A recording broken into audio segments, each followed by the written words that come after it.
I've gotten smart. I've waited till towards the end because you're less likely to flash me on screen. Yeah, true.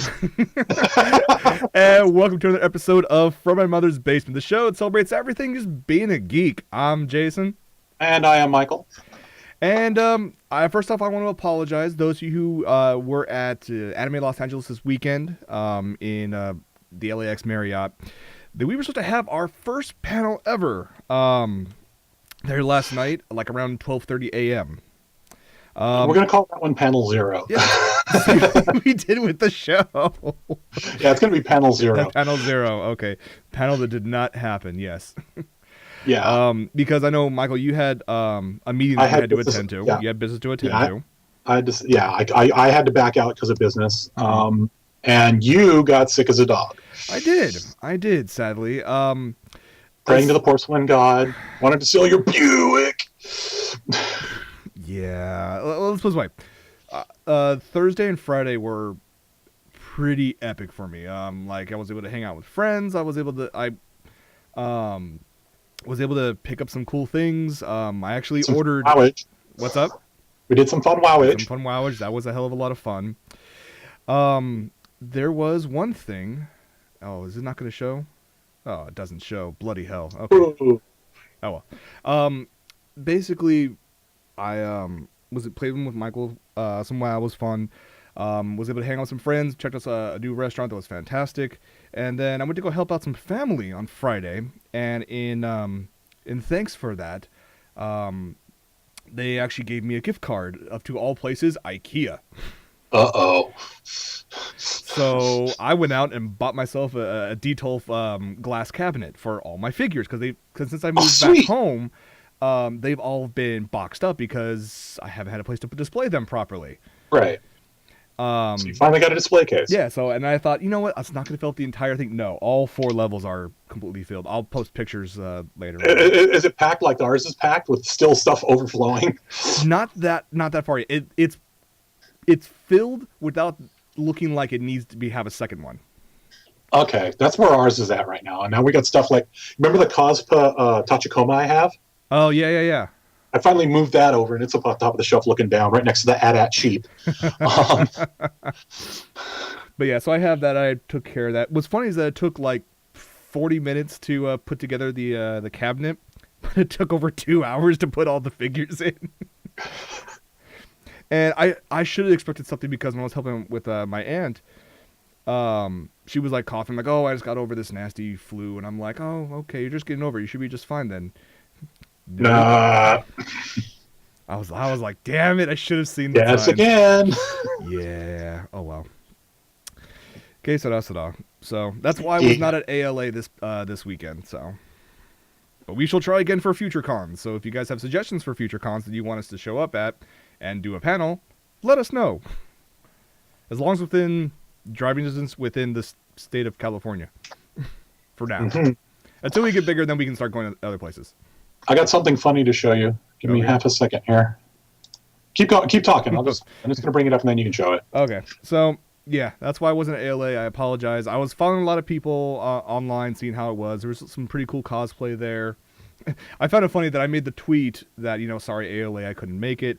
They actually retweeted it so everybody who followed them knew. And then they followed me. So I was like, oh, okay, cool. So now I have ALA following me. Okay. So this is the mother of all crossovers that you really wish would happen. What do you got? Let me put you full screen. What? Dr. Poole? This has to be fan art. It is. I was going to say, because, oh my god. But look, you got Zim, you got Adventure Time, you got Harley, you got Doc Doom, you got S.H.I.E.L.D. I just had to share that with you. That is awesome. I give massive props that that's actually really freaking cool. Let me get my camera back up here.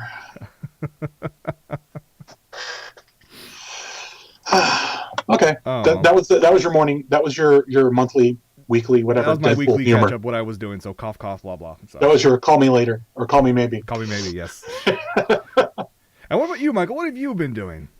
Well, let's see. What have I been doing? I've been doing a lot of wowage. Mm-hmm. And as of today, finished out Sword Art Online. Nice. Which is awesome. I love that anime. And it does a lot of the get you in the feels, so there's some smarm there, but it's weird. The way they wrapped it up was not what I expected. I mean, some of it was, but the overall way they did it, Mm-hmm. it was just like, no, you're not going to do this. You're not, you son of a bitch. You are. But the thing they did at the end with, Should I pop the it's spoiler kind of, warning, or are we going to make this it doesn't non-spoilery? really matter. There's reference to something called the World Seed. The World Seed, yes. And the concept that they explore with that is something that I think would be really epic. Mm-hmm. So we need to find out there somewhere some really good, I don't know, maybe the City of Heroes code, NCSoft, and get our hands on it and put up our own server, dude. We just need to do that. It's just, it's a mandatory. We must. Okay. All right. I will agree with you with that. Let's see, what else have I been doing? Something for all you BattleTech fans, if you are any of you out there, or MechWarrior fans. We've talked about MechWarrior Online. That's awesome. The beta for MechWarrior Tactics has come out. Beyond that, I can't say anything because I'm in it. Actually, I'm not even supposed to say that, so never mind. I didn't say that. But there's also didn't hear anything. There is a app for the iPad now. That's kind of like an RTS, but not really, and that's a lot of fun. So if you're into BattleTech or giant force tall walking tanks, check it out. It's awesome. Okay, I will have to check that. And MechWarrior Online's public open now, so you can go in there Okay, I was waiting to hear that. Create an account. It's going. It's live. Okay. And it's, dude. Oh man, it's hard. I mean, it's like when you play on Xbox Live against a bunch of little teenagers who have nothing to do but perfect their time, but it's still fun. There was an article earlier this week talking about why a battle mech is one of the best things to play in a game. And their logic's really sound because, in most of your shooter games, you've got hitboxes and whatnot where, you get you hit somebody in the body, you hit somebody in the head, that's it.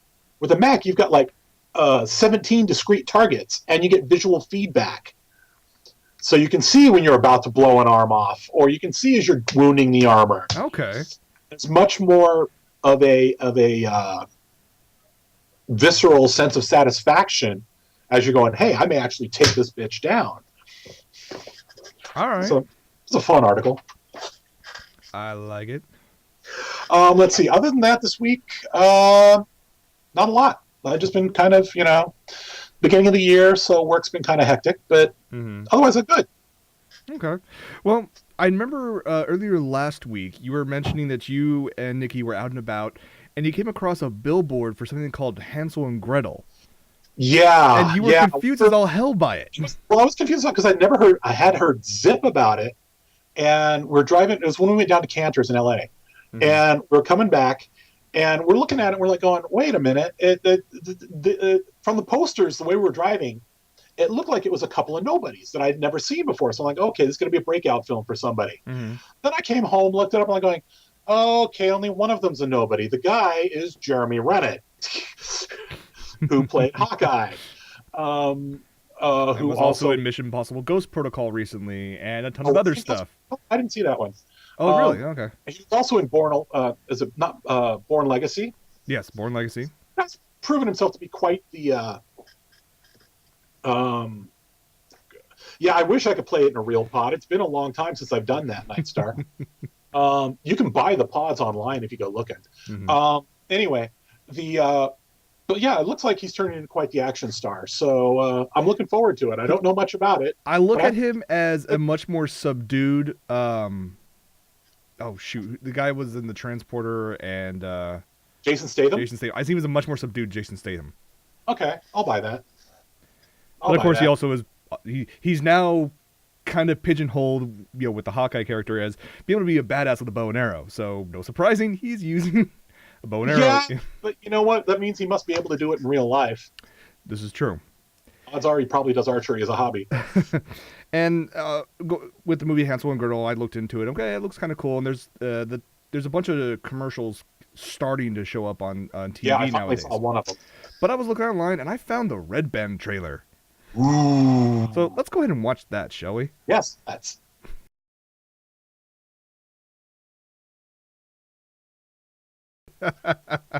Don't eat the fucking candy. Okay.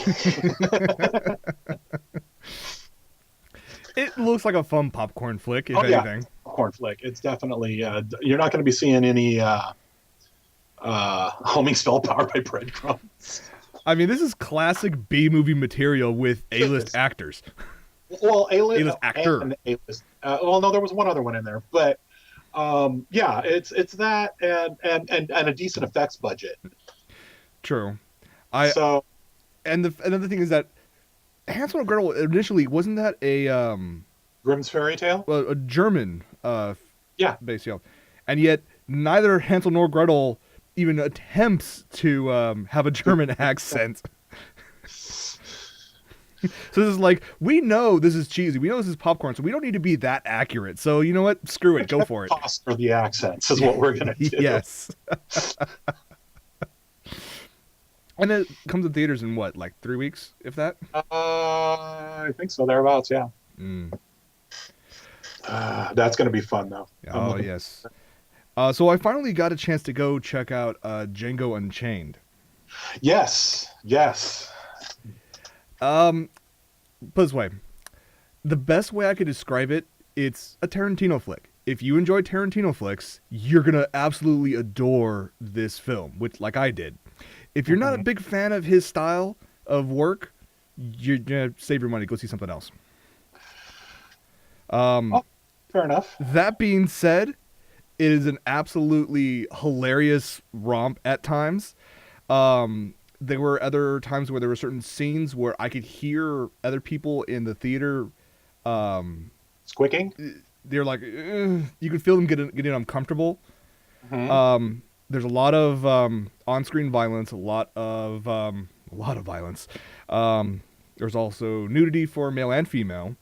There's death and dismemberment aplenty. It's Tarantino. It's Tarantino. How's the dialogue? Is he up to par with his dialogue? It's so damn good. Because that's at certain points it is. I love about Tarantino movies is the man's dialogue. Well, one of the big things is part of the storyline is Jamie Foxx's character Django teams up obviously with this bounty hunter to go kill people, and then eventually after he becomes a free man, they team up to go rescue his wife. Of all people is actually named Broomhilda, because her former owners were Germans. German? So they taught her German, how to speak German, and named her Broomhilda. Okay. Yeah. So, and they find out that she's been sold to this person named Candy, Candie. And he owns his plantation, which is called Candyland. Oh. But I gotta say, Leonardo DiCaprio as Candy was the best, the best choice for that character. The boy's got range, really. He does. There was a scene, and I'm not gonna give any spoilers, that he accidentally cuts his hand. You'll notice in the movie that he not only does he not break character, he keeps on going and actually uses it in a scene in a very very awesome way. I'll say that. Was that was that a non-scripted moment? Non-scripted moment for like a good 4 minutes. It was just him going on a monologue and just went with it. It was fantastic. Wow. Okay. And then they benched it up afterwards and used that as part of the story.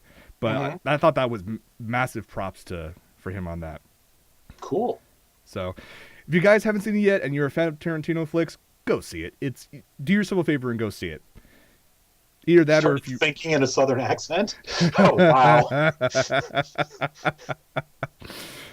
If anything, there's always also what was the other movie that's out now? Jack Reacher. Hobbit. Oh, Jack. You know what? It is it's based on a series of books. Tom Cruise as a person is entertaining as hell. He's a borderline train wreck. Yeah, but yes, he is. Actually, there's no border about it. He is a train wreck. He's off the rails. But I have to admit, I like most of his movies. The only I liked Mission Impossible 1 and 2. mm-hmm. Those are the only ones I've seen. I haven't seen 3 or Ghost Protocol yet. Okay. I didn't like War of the Worlds much. I was not that impressed with that one. Mm-hmm. I liked God, what the hell was it? Night and Day. Night and Day was good. Mm-hmm. In fact, that Night and Day was hilarious. And I think the Jack Reacher is probably going to be a lot of fun. Well, like I said, it's based off of a very popular series of novels. There are like 19 or 20 different books in the series. Oh God, he's got himself a franchise. Yeah. I mean, if you get beyond the whole thing that every single Tom Cruise movie is Tom Cruise being the absolute best that he can, better than anybody else because only he can do it, then you're going to enjoy it. It took me, to be honest, a couple years to get out over that. So, because I mean, if you look back, every single one of those films is exactly the same way. He's the only one that can beat a certain situation, and therefore goes on some absolutely batshit insane, set of stunts and whatnot to beat said situation. And then when you're watching it and you start thinking about that, you can think back, okay, I can splice this scene with this scene from this movie and also this movie here, and they'll be the exact same thing. Well, that being said, will I watch Jack Reacher? Probably. Will I watch it in theaters? Maybe the dollar theater. Unfortunately, the cheapy flicks over by me is, I can't get Nikki to go to them. Because I thankfully actually have a decent dollar theater in my where I live right now in La Mirada. And they actually do some decent stuff. Like they're still showing like Looper, and for the longest time they were still showing The Dark Knight Rises. They showed it for a good 3 months after it left theaters. So I know it's bad of me, but I still haven't seen it. It's now out on Blu-ray, so you can get the whole set if you really wanted to. Yeah, maybe I might. Except for the fact that I've already got Dark Knight Returns, and I think I've got Batman Begins. I'm not positive on that one. Okay. What else I want to... Speaking of movies, remember we were talking and almost oogling over the trailer for Pacific Rim a few weeks ago. Yes. And we all laughed. Oh my God, it's GLaDOS in there. It's GLaDOS' voice. And we all... I made the joke of, I wonder how Valve was going to work this into a future game featuring GLaDOS. Oh no. Well, I found out that director Guillermo del Toro is actually a huge Portal fan. Absolutely huge. And actually went to Valve for permission to use the GLaDOS voice. I mean, they already signed Ellen McLean, who's the voice of GLaDOS. And apparently through the actual movie, her voice it still has that same feel of GLaDOS, but it's not as digitized as you expect from the games. But because he wanted to be such a memorable moment in the trailer, he went to Valve and said, yeah, we need some help with this. And they went back and said, okay, GLaDOS is in the trailer. Nice. So not only did they get permission, and Valve is 100% on board. Are the mechs made by Aperture? That would be we don't awesome. know. If there was something in the game, something in the movie and you had the Aperture Science logo. There's no official crossover awesome. between or Black Mesa, the Portal Half-Life Black Mesa universe and our universe. But then again, Pacific Rim is all about crisscrossing universes. So exactly. Who I just love to be watching that movie and suddenly an Aperture logo shows up somewhere like an Easter egg. In like one of the boot screens. Exactly. It boots up to the Aperture logo. Oh God, that'd be so fun. I saw that little tidbit of news. I was like, I need to say that. So yeah, no, that's awesome. Before we get to all the tech stuff, there's actually one last thing that you and I were talking about. Oh, a couple things real quick. Well, there's a couple things. There's one in here that I'm impressed of. Remember the other week we were talking about the 10th anniversary of Lucky Star? Yes. The 5th anniversary of Gurren Lagann. Yes. Nice. Now, I remember I talked a little bit about this on Anabreak last week. They're to celebrate the 5th anniversary, they're gonna rebroadcast it in Japan. And it's in its entirety. So nice. Massive props. Doesn't really help us out over here that much. They also announced an entire Blu-ray season box set. And when's Funny putting it out? Well, here's the thing, though. I don't think they're going to do that for quite some time. For a couple reasons. Here's the thing. One is what this box set has. I mean, it's 10 Blu-rays long, all the entire series, all 27 episodes, both movies, all the music videos that they put together a couple years ago, a bunch of OVAs, a bunch of bonuses, 5 music CDs, including a drama CD. Oh, man. It's an epic box set. But because it's an epic box set, it's 63,000 yen. It's about $730. And the reason why I think Funimation might not put out a Blu-ray box set anytime soon, maybe late 2013, maybe early 2014, is because this official box set in Japan will include English subtitles and English dub. Yeah. Wait a minute. Yeah. This is going to include Japanese and English dub. They licensed Funny's dub. Unless they did their own, which would be absolutely hilarious, but... Wait a minute, which studio did Gurren Lagann again? The production company? Or the... the production company. I think it was Gainax, wasn't it? It was Gainax. Yeah. Crap, I don't know anybody at Gainax. Fuck. I know people at a bunch of other studios that might be able to float me something. I mean, the only thing I can think of, if anything, maybe Aniplex of America might actually license this set to come over stateside. I know people at Aniplex. We both do. So it's like, I'm getting tight with Aniplex. Hey, look, we did a review copy or 4, and no. Just 2. 2 would suffice. Just 2, yes. But how cool is that? They actually released a huge box set epic. that includes Japanese and English subs and dubs. Well, let me say this. I hope, now here's my question. I wonder if if they licensed Funny's dub, do the voice actors get any back pay for that? I was going to say, I should call Kyle and see if he got an extra check or something. Yeah. Should ping Kyle sometime. Find out if he got an extra check for. He's at SAC Anime this weekend, so I should probably ping him when he gets back from when I see him land at LAX. I'll ping him. Yeah, I'll ask him, or you should ask him rather. So, but yeah, I think this is like one hell of a bonus.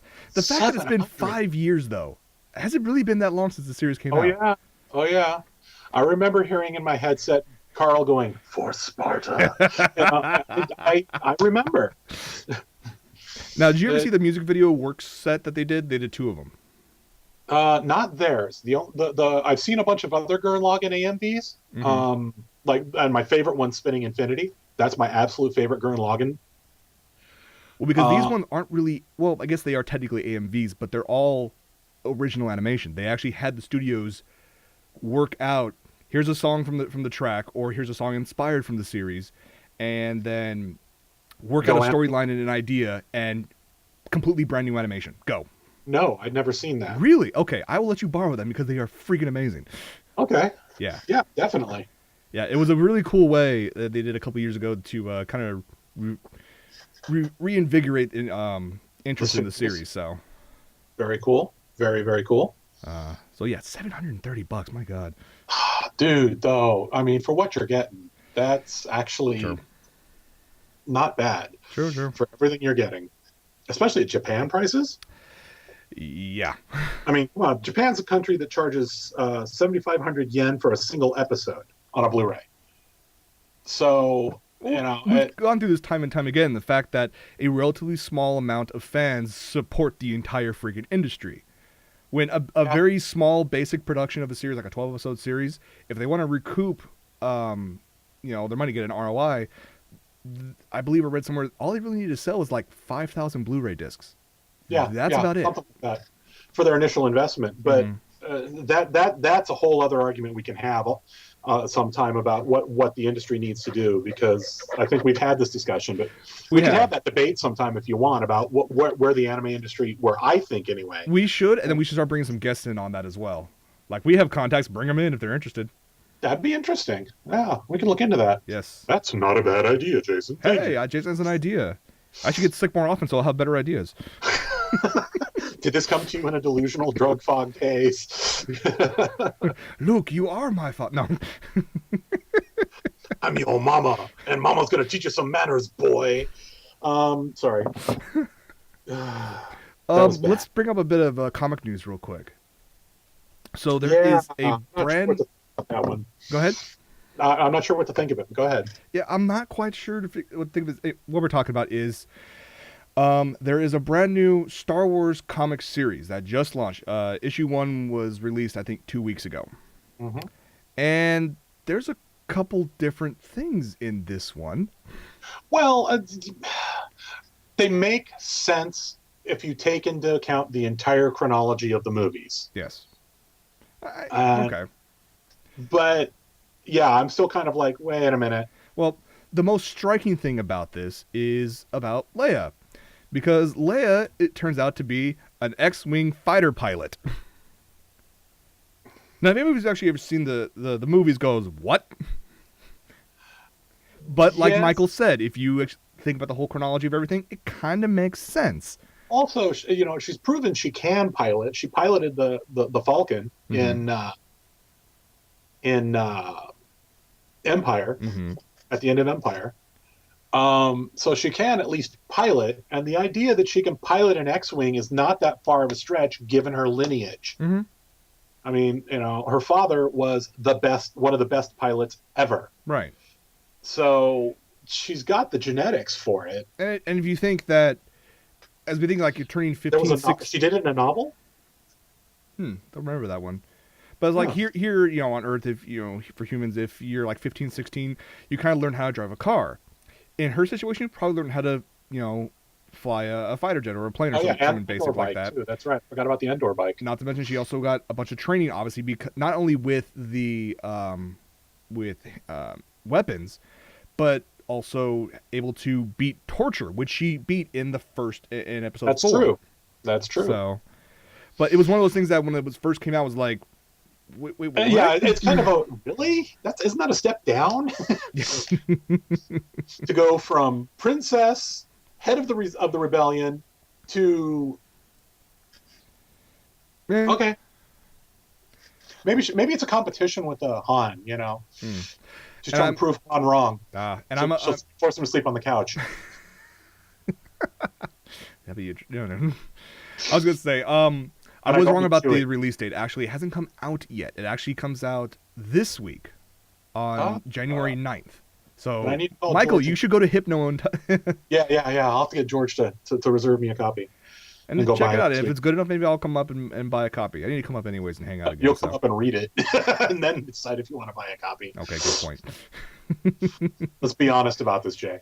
Okay, fine. All right. Well, let's get to some of the more current news, which is in tech. As in this week is CES 2013, or also known as the Consumer Electronics Show. Yeah, that's it. It's what used to be Comdex, and it kind of mutated. Kinda, yeah, it definitely did. And essentially, it's just kind of like how E3 is to games, CES2 is just tech in general. Whether it be new laptops and tablets, to new TVs, tons of new TVs, auto technology, just so much stuff going on. Oh yeah. The big thing I'm waiting for this CES is I'm hoping this is a year we finally get OLED TVs. Could possibly happen. Because, I mean, they've been making a big deal about the technology forever. And, there's a couple phones that have OLED screens. Mm-hmm. OLED, for those of you who don't know, is organic LED. Basically, they grow the LEDs. It's weird technology. But it allows them to get super thin LEDs. And we're already talking millimeters for the high end. So, I mean, how much thinner can we get? I don't know, but the idea of a 60-inch OLED TV that's less than an inch thick, it's not unreasonable. Not unreasonable, it's true. The problem with the OLEDs that they've had to date, though, was the lifespan of the OLEDs. Their lifespan, if I remember correctly, was only 4 to 5 years. Mm-hmm. So if they found a way to beat that... Well, remember the same thing then with this has got potential. remember the same thing with plasma TVs when they first came out. They provided much darker blacks and richer colors you can get from LEDs, but they Bad burn. needed to be recharged like every couple of years when they first came out. Mm-hmm. Mm-hmm. I know that plasmas have improved since then, and I know they still get better darks than LEDs right now. But they're starting to go away. There's not that many people who make them. They're a high-end item now. This is true. Everybody, let's see, the only people who make them left are Panasonic. I think Pioneer got out of it completely. Pioneer's not even making them anymore. Really? Oh yeah, if you can get your hands on one of the last models, get it, because those were rated as the best. The Pioneer Elites. Ah, gotcha. Of plasma TVs, they're not making them anymore. Well, I'm trying to figure out what Samsung has up their sleeve because they released an image in prep for CES, and where the hell did I just down? There it is. Okay, it's this image right here for their keynote. It's like a portrait that looks ridiculously thin and transparent. Is that their transparent TV? Really? That's a speculation right now that they're going to release a transparent TV. And then from there, it's just a matter of time with a transparent touchscreen, and then all your virtual interfaces come to life. Uh-huh. For all we know, it could be a 4K anamorphic set. I would not argue with that. Which cinephiles who have the money, go for it. This is your time to go play. And that would be definitely throwing the gauntlet down at the consoles. Yes. Oh my dear God, yes. Can you imagine Forza or Gran Turismo in 4K? Oh. Oh, that's the cars will be real. I'm still waiting to see if Intel has actually come through with their latest promise. Their latest promise doesn't have to do with actually their That's hardware. Actually a pretty cool idea, HBL. Let me see. Fitting rooms where you don't have to try on the clothes, you see project into reflection. That actually has been suggested several times in the past. And honestly, this looks like it's going in that path. We already have in some ultra high-end retail locations, they have the transparent e-ink displays where they'll basically, it's just a glass, they have the product behind it, but the glass itself will start bringing up information about the product itself. Right. And e-ink displays are actually getting relatively cheap and pretty sturdy. There's actually sorry, go ahead. Go ahead. No, I was going to say, there's a really cool Kickstarter out right now for it's a case for an iPhone 5.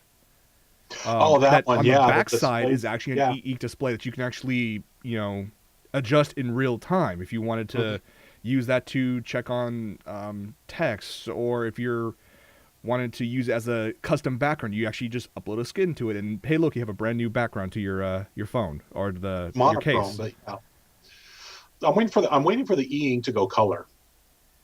Yeah, that's true. When you get color e-ink, that'll be impressive. But it's the whole thing about you're talking about with display technologies getting cheaper all the time. In Japan, there are groups of them that have the whole front of a vending machine will be an LED screen. Yes, and it'll be a touch screen. And then it'll have a camera on it, and it'll look at you, gauge your size, and figure: are you a kid? Are you an adult? It'll guess if you're. It'll take a fairly accurate guess of whether you're a guy or a girl, and it'll display stuff accordingly. So, like if a kid comes up, it'll display all the juice options and the soda options. If an adult walks up to it, they'll add coffee and stuff. Woman walks up, they'll add tea and other stuff. It's. I've seen it. It's really trippy. So. If the technology is cheap enough that they can do that, you're too fat to order this item. I was afraid of that.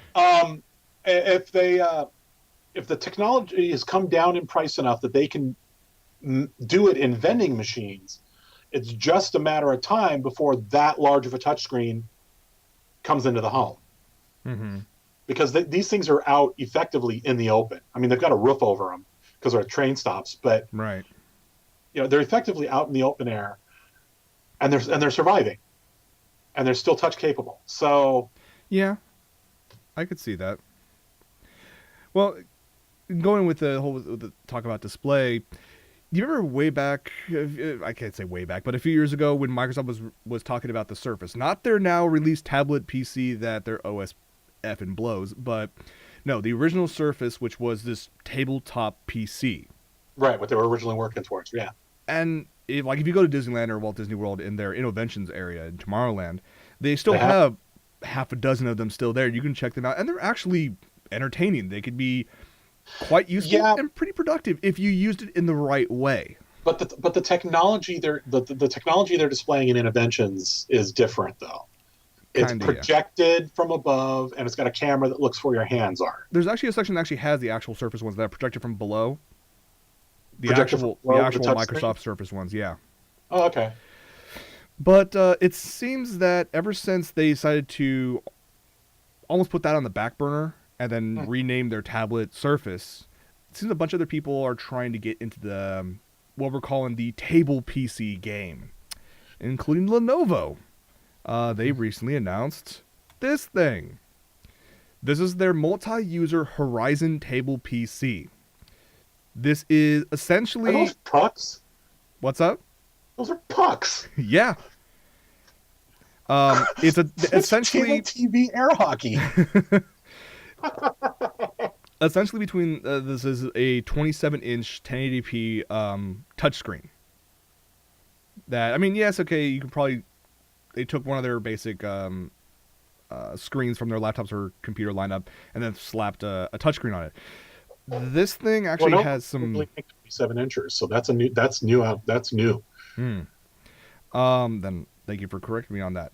They have a bunch of different features. Not only is it multi-touch, but you can utilize a ton of different stuff. Like you see at the bottom below, they have different pucks you can put on there. So if you want to use joysticks, they also have a thing what they call an e-dice. So this would make a very unique Dungeons and Dragons type of setup. I was gonna say that's. I have some. My nerd senses are tingling here. Um, the basic setup they have right now, you can either get a Core i3 or a Core i7. It maxes out actually on an NVIDIA GeForce GT 620M. They're mobile, one of the laptop ones. It's high end, but it's high end for laptop. So this is basically Lenovo's big thing is laptops. That's what they make. Which they recently just split actually in two. Yeah, Uh, but Lenovo's mostly known for laptops. Lenovo bought IBM's ThinkPad technology, right. and so it's basically a 27-inch laptop Essentially, yes. With in a table form. well, I'd say a 27-inch tablet. I would say that. But because it's brand new technology, and of course they want to make it seem for upper class, starting price is $1,700. Which, if you consider what you can do, is not that bad. Yeah. Especially considering what I paid for my 17-inch Toshiba laptop. I mean, I paid $1,500 for that thing, so that's not that big of a stretch. Now Does it have an optical drive on it? No. Any USB ports? It has USB ports, and internal storage can be up to a terabyte. So if anything, you probably could bust it open and probably pop in an SSD in there if you really wanted to. I'm thinking external hard drives. I'm thinking It could all work something on that. As Sega fans in the chat, for that, actually not that bad. Would love to play Risk. Yeah. Risk on that would be amazing. Risk, Axis and Allies, any type of board game would be amazing on that. But yeah, $1,700 starts coming out this year. In the semi different style, but also trying to utilize more than just a keyboard and mouse using your computers. There's a thing called the Tobii Rex. It's a USB peripheral that you can attach apparently only to Windows 8 PCs, which is stupid. You should make it Windows 7. I'm sure it'll work that way. The government, Windows 8's not going away. The government just ordered 200,000. No, more than 20 million. Million. The price tag was $517 million for all those Windows 8 licenses, so it's not going to go away anytime soon. Unfortunately. Yeah. Well, it just means we'll get Windows 9 that much faster. I hope. So, this utilizes a program called Gaze UI. And the reason why it's called that is because this adapter Allows you to control your computer using your eyes. It tracks your eye motion. Now, this technology has been used for in prototypes for years now. At CES 2 years ago, there was a laptop that was actually showcasing a prototype of this technology. But now the fact that it's coming out for actual use, you can actually purchase this. And they actually have some significant backers. Intel has already purchased a 10% stake in the company. So the fact that Intel is willing to back this up, I think will be... I'd be curious to see what it can do, because honestly, the biggest application I see for this is quadrant paraplegics. Yeah. That's the biggest use I see. People who don't have use of their... I mean, from a medical standpoint or a communication standpoint, it's like, your Stephen Hawking types. I mean, this type of technology, or ALS, it's this type of technology would allow them to communicate. Yep. So it's the fact that it's hitting the consumer line. It's just a matter of time. I mean, I honestly suspect that that's going to be the primary function. Is a lot of medical functions are going to grab it. It'd be fun to see some games with it, though. Yeah, it could. I mean, if anything, we've already seen something. Especially H games. It senses where you're looking. Hentai. Yeah, exactly. Date sim. One thing I forgot to mention, we were talking about the table PCs, is that 3M has their own, well, it's basically a prototype. But let me show you this. It's a little bigger than 27 inches. This is their projected capacitive display. This is kind of the same thing, but this is 84 inches, Bill. They took a giant big screen. Projected? Yeah. They have a smaller version available, 46-inch version they used before as a prototype. And if this is not too is this too small for you? Because they also offer a 100-inch version of this. Yes. You were talking about playing Risk on this. You want to play it on, yeah. I'd say you want to play Risk. You want to play some BattleTech on that motherfucker. Oh yeah! How nice with that! And because it's so huge, they were able to boost up the sensitivity. This can be ramped up to allow up to 60 individual touches simultaneously. Virtual Ouija board. Nice. Oh, man. Summon the ghost of Steve Jobs. Let's do it. And make sure we're doing it in Windows. It's almost got that big Just to the point. Dick. At 100 inches, that could essentially become a Twister board, a game of Twister. Now, but granted, use it to actually command troops. Yeah. Oh, Seventh Guest. That would be good. Seventh Guest would be nice on that, actually. I'd love to see an updated version of Seventh Guest. That was a fun game. That was a really fun game. That would be fun. But yeah, no, I mean this whole table PC thing. It's been in the works for years. I don't see it much in an at-home environment, though. Mostly in the business environment or in retail environment. I say mainly retail environment. Yeah, mainly retail. But I mean, I could see it in like a home office scenario, like if you're a draftsman or something. Yeah. I could see artists doing that, although not necessarily on a 100-inch screen. But the thing is, at that time, you're going after a very specific target demographic. That they have money. Well, some of them do, but yeah. Well, it's a neat. It's still. I mean, it's this type of technology will lead to something else. Yes, it will. It's just a matter of time. What I am really waiting for are the holo projectors. That don't require a screen.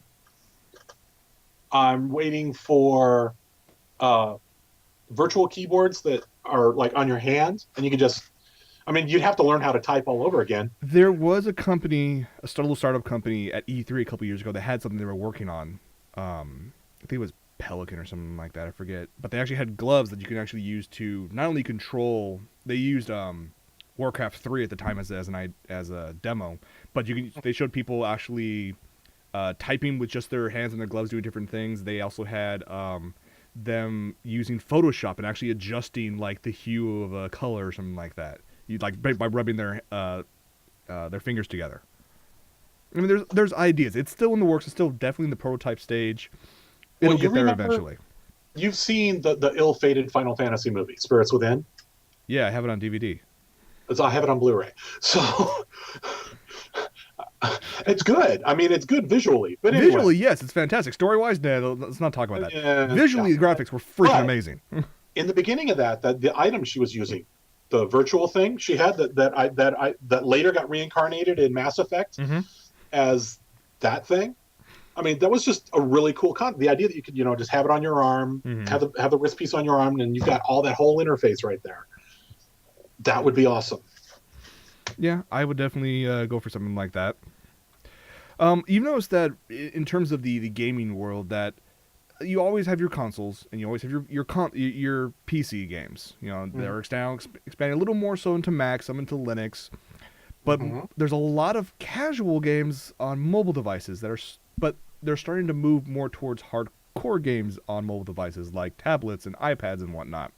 The problem with touch-based games, you try to get hardcore games on those, is the interface. The interface freaking blows. Oh yeah. The Final Fantasy IV interface on touch iPad. Yeah. I hate that interface with a passion.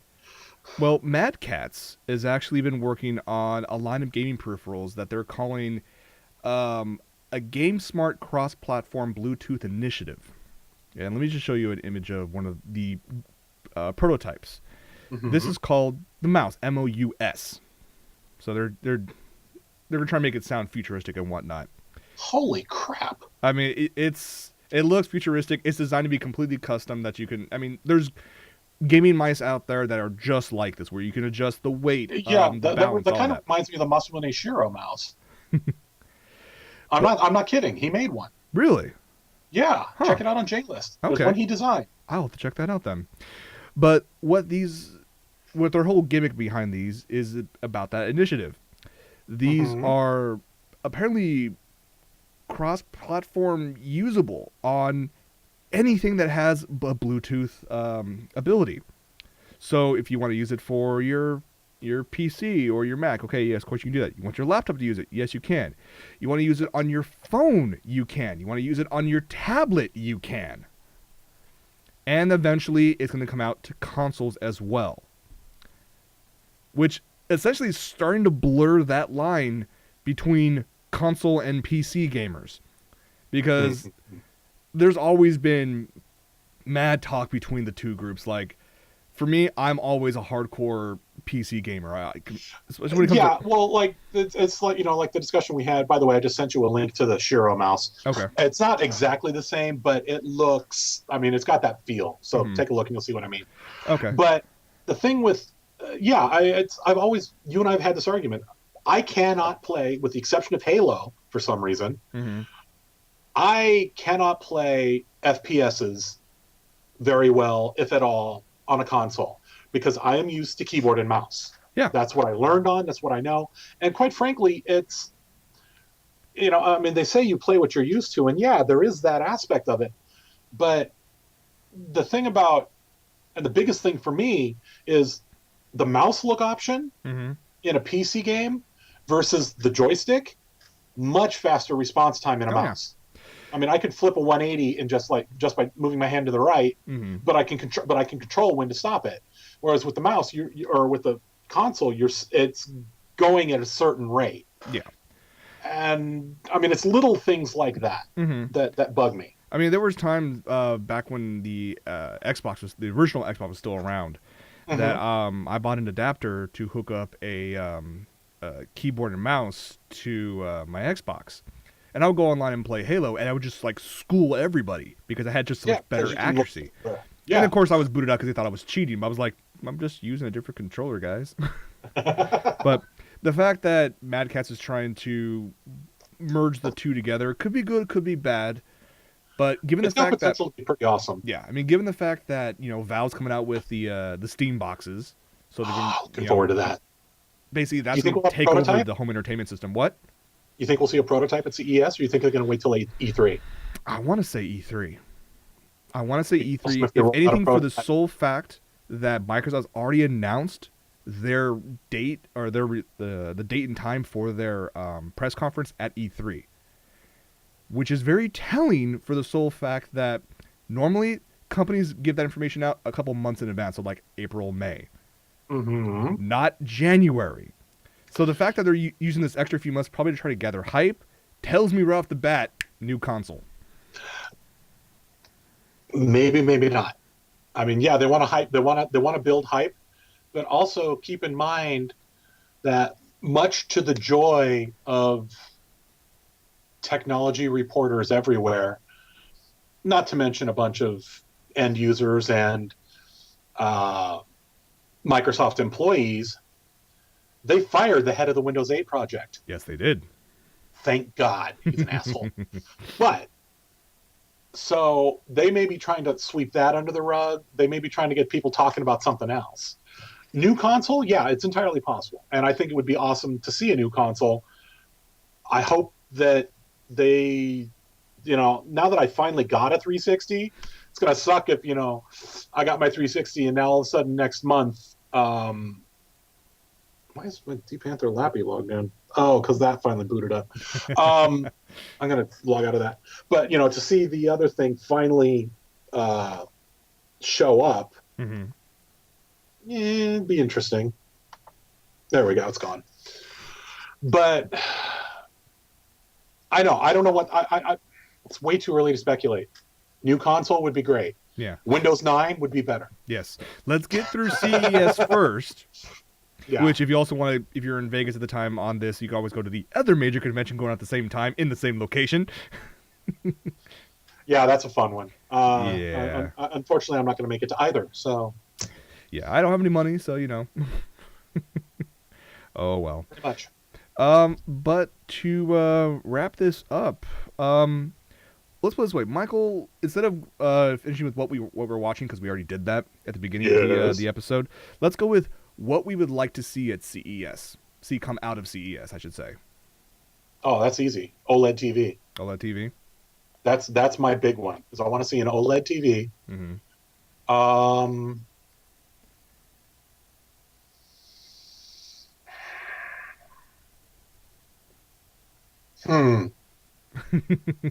I know, I just threw this right on you, so. No, that's my big one, honestly, is the OLED TV. There's other stuff I'm curious about. Oh, cheaper 4K cameras. Oh, yeah. Well, it's starting to happen. Well, the cheapest one right now is $6,000. Is really? There's a 4K for $6,000? Because the original red one. The original red one is down to $6. Down to $6. So it's getting there. Okay. Yeah, I'd like to see a good 4K capable camera. Okay. At reasonable prices. By reasonable, I mean sub 2,000. The other way, please, in a couple years for that, I'm sure. Well, no, I mean at the rate Nikon and Canon are cranking them out. I mean, I think the first people who are going to do it realistically is going to be either Sony, Nikon, or Canon, because the current gen Sony or the current gen Nikon and Canon D series and the EOS series and the Rebels already do 1080p. So the still capability on the D5100 is over 4K spec. True. You just need to get that to be able to capture that in motion. Okay, yeah. I think that would be awesome. Okay. And, it's quite possible that we'll probably see that relatively soon. If anything, they've already been showcasing 4K and in some instances 8K TVs. Jesus. For a while now. So, well, yes, I see the end consumer version of it. I want to see the ability to make something in 4K or 8K. Well, aren't Dykstra, John Dykstra, and Hobbit guy, Hobbit guy, director of Lord of the Rings and the Hobbit, Peter Jackson. Jackson, yeah. Aren't Jackson and Dykstra both, admittedly different formats, but pushing higher than 4K spec formats? Well, they're working on a bunch of different things. Higher resolution is one, rate, but also higher frame rate. Yeah, so. Yeah, I want to see Hobbit in 48. That'd be kind of cool. I 48 still have frame Hobbit. I have yet to see it. I need to go see Hobbit. So Yeah, I need to see it too. we'll find some time and place and find a place that actually has it in In at 48. 48 Yeah. frames. Yeah. But no, I mean, it's just a matter of time. And I want 4K. Okay. I want to see 4K. I'd love to get a 4K camera that does video. And I am so freaking over 3D. You know, if you want to give me 3D, give me a head mount display that actually splits between the eyes, and do it that way. This 3D on a TV, I can see it fine. I can watch 3D in the movies, and I'm okay with it. It doesn't give me headaches. Even on an IMAX. Well, okay, IMAX gave me a headache, but regular 3D screens don't bother me. Everybody else I know, like Nikki and several of our friends, it gives them migraines. They can't watch it. I chalk that up to bad transitioning into 3D, because things like, I know we're going on a tangent real quick, but movies like Avatar and Tron, Avatar and Tron Legacy, those two utilize 3D in the right way in my mind. It was used as a subtle depth of field, so it actually exactly. It wasn't a gimmick. It was just to enhance the situation or the view. And that was one of the things I liked about Legacy. I unfortunately did not get to see Avatar in the theater in 3D. Ooh. But I heard it was stellar. Oh, I saw it like 4 or 5 times. I was like, damn. But the Legacy in 3D was good. My problem, where I had the issue, honestly, and I think the issue is the technology. In the US, they all do passive. It's just you get your polarized lenses, one's this way, one's this way. Well, I think they're actually angled, but still. They need to go active. They need to go active. I mean, when I was in Japan, time before last, I got to see Ghost in the Shell Standalone Complex Solid State Society in a 3D theater. They handed us active glasses. I mean, you had to hand them in on the way out. Yeah, because they are beefy little things, but they're expensive. But the 3D, as long as you don't turn off Axis, that's the only problem. You turn off Axis, it gets weird flutters. But the 3D, the ease of which you can watch the 3D through an active system versus a passive system, it's much less eye strain. Okay. Because it's just doing it, you don't have as much bleed over. True. A true high res VR helmet, or even there's a company I've heard that's working on a set of glasses that they look kind of like the passive glass, the active glasses you can get for 3D, but they're actually monitors. Okay. And if they can get to the point where they can get those up to a decent res, a good 16:9 res of even 1080p with full rich depth of color, that I'd go for. That I'd love to see. Okay. But 3D in general, overdone. Okay. All right. With a few standout exceptions. Okay. For me, what I want to see come out of CES is something from Intel, and it's actually nothing to do with their chips. It actually has to do with a project they were working on for several years now. It was an a la carte ability to select your own channels that you actually want to pay for. It's cable, but a la carte. I only want these 5 different channels. I'm only paying for those 5 channels. What about the crappy sports channels? They've been working on this for years, and the fact that I know many people kind of grumble about their cable bill being so high because I only watch like 4 or 5 different channels, maybe a 6th one if they have a special on. And but in order to get those 6 channels, they spread them out because they know that those are the channels people want to watch over several different tiers, which means if you want to get all of them, you're paying $150 a month. Or more for all of that. They wanted, Time Warner wanted an additional $15 a month just for me to add the Japanese channel. Yeah, when I worked at Time Warner Cable, it was actually up to $25 a month for that. I was so pissed. What was it? And the reason why I'm hoping for some announcements, because the rumor is Intel is already signed partnerships with several different distributors.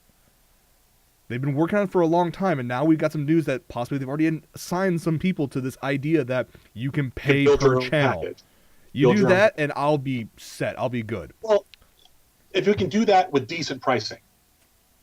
True.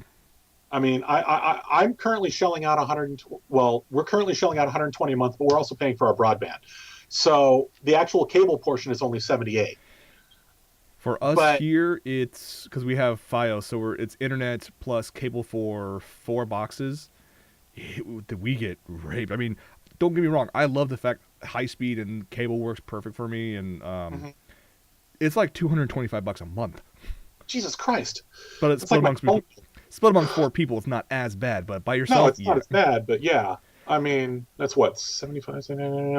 Yeah, no, that's a little over 50 a person. That's not that bad, actually. Bad at all. One thing that unfortunately I just saw show up on my news feed that kind of goes negative to. I know we're gonna wrap this up. Our screen froze. Oh, your screen froze? No, you're still good. Okay.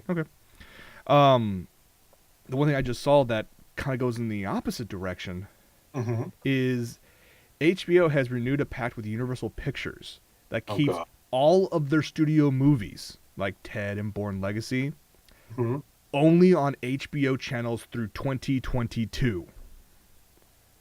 Anything about Universal Pictures, if you want to see it on cable, it has to be through HBO now.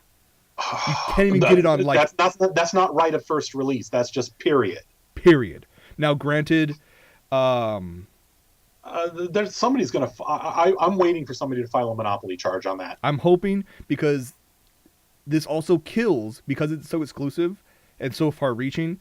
This kills all Universal movies on things like Netflix, Amazon, Hulu Plus. Oh man, yeah, that's sucktastic. So, I'm hoping Intel makes an announcement they're going to start doing pay per channel. But at the same time, when you hear this news about HBO might go for that, but you have to buy that separately as part of their HBO Go plan, which they could jack up the prices now. You want to see all these awesome movies, you can't get it anywhere else unless you buy it on Blu-ray, and if you want to get it through us, it's $50 a month.